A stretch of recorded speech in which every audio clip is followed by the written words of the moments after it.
Hello everyone, thank you for watching Wasabi Aquarium channel.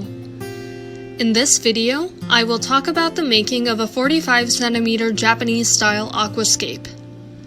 This is a 45cm aquarium, and in the previous video, I've talked up until the substrate process. The design concept of this video's aquascape is Japanese style aquascape, just like in the title. So, we are putting the main focal on creating an aquascape using Japanese aquatic plants. How we are going to incorporate Japanese aquatic plants and what types of Japanese aquatic plants exist. I hope you pay attention to these points as you watch this video. This video is the second installment, but we are going to review the previous video, and I will start by talking about the substrate.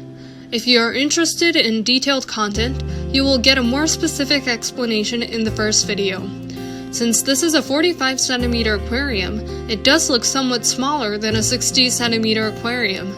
It is categorized as a small-scale aquarium, so we have an aim to make it appear look larger. What we've done is, we've used decorative substrate and made the foreground appear brighter and attempted to make it appear larger than its actual size. There are two methods to lay the soil and decorative substrate separately.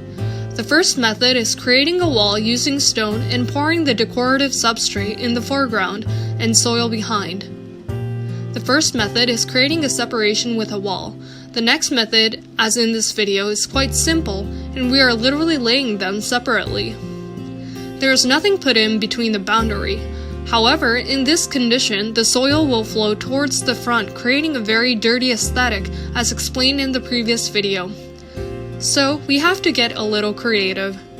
We are going to start off the process by positioning the driftwood.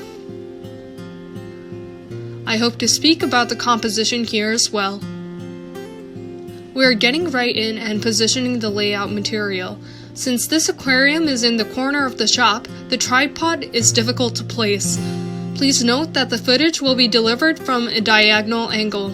It is likely to be hard to see, but there will be a shot from the angle in the end, and I think the composition will be easy to grasp there.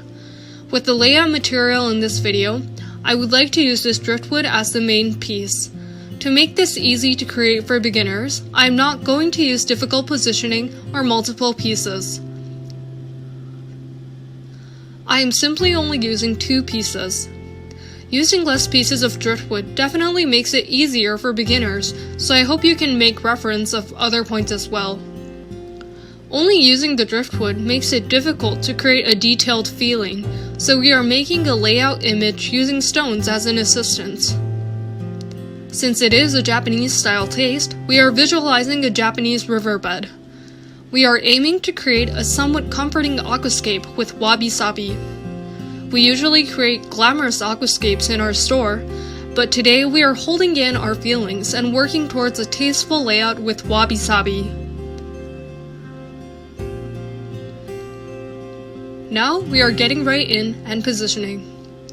I've already soaked the driftwood we are using today in water beforehand, so it is quite wet right now, but without any preparation, the driftwood will start floating once inside the water.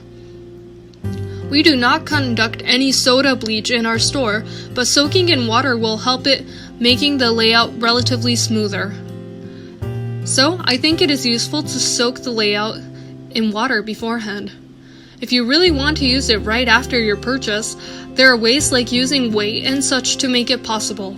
For those areas, we have a video on preparing driftwood, so please watch it from the link down below if you are interested. Since this is a triangle layout, I will put this in this direction in the left corner. First, I'm going to put it as a temporary draft placement, so first I just put it here temporarily. Next, I will place the second piece of driftwood. This is already soaked as well beforehand.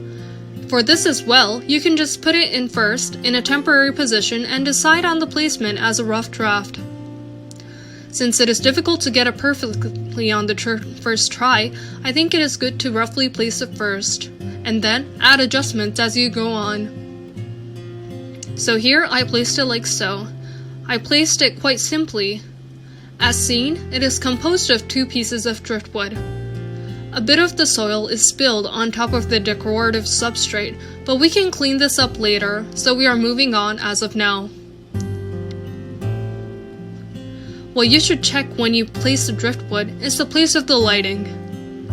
The driftwood extends out to this point, so you should check whether the lighting interferes it or not. If the driftwood is leaning on the light like so, it will collapse when you detach the lighting. It is good to keep an eye out for this area. Next, I would like to place the stones that will play the supporting role. For this video, we are using Aqua Design Amano's Ruo stone. I'm going to get on with placing this. For this as well, I think there is no issue placing it temporarily at first.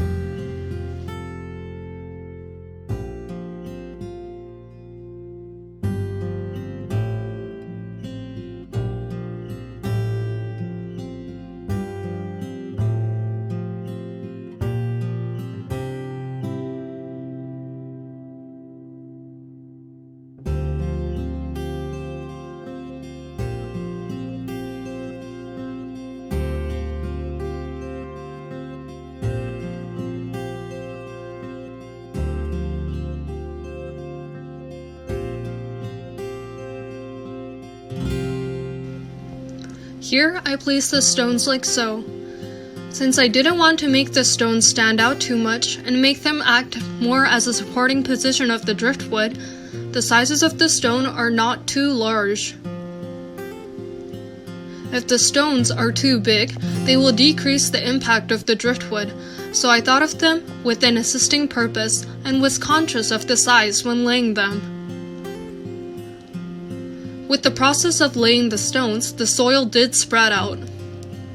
But since this was all in calculation, I am not too concerned. On how to deal with the soil spread, I hope you anticipate for our next and later videos. I'm not going to talk about the maintenance of the border right now on purpose. Please be excited for our coming videos. So how did you enjoy this video? In this video, we've captured the process up until positioning the driftwood and stones. The composition itself is quite simple, and the construction is orthodox. Since it is a Japanese style taste, if the composition is too eccentric, it will not be suitable. It is suggested to make it calm and quiet.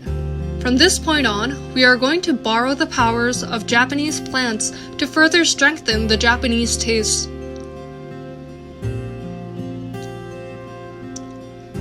As aforementioned, the current aesthetic is bad. The soil is a mess and it looks quite bad, but since it is just laying on top of the decorative substrate, the removal method later is easy. Actually, how to process the border is more important.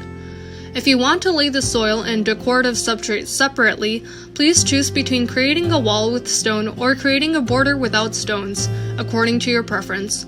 Please decide according to your preferred layout style. On the method of creating a wall with stone, this was discussed in one of our previous videos. If you are interested, I hope you check it out from the description box below. The layout materials used in this video are 2 pieces of hornwood and duo stone from Aqua Design Amano. The size of the Ruo stones are relatively small, and they are just around fist size or a little bit smaller. As for the layout material, for viewers without an ADA dealership nearby, we've listed down some possible alternatives in the description box below. Please take a look if you are interested. In the next video, I would like to actually show you the process of planting Japanese plants. I also hope to provide an explanation on touching up the areas where decorative substrate is spread. We will be extremely happy if you continuously view how the 45 cm planted aquarium turns out. If this video was helpful, it will make us happy if you subscribe to our Wasabi Aquarium channel. Also, by clicking the like button as a means to cheer us on, we will be happy. This is it for this video. Thank you for watching.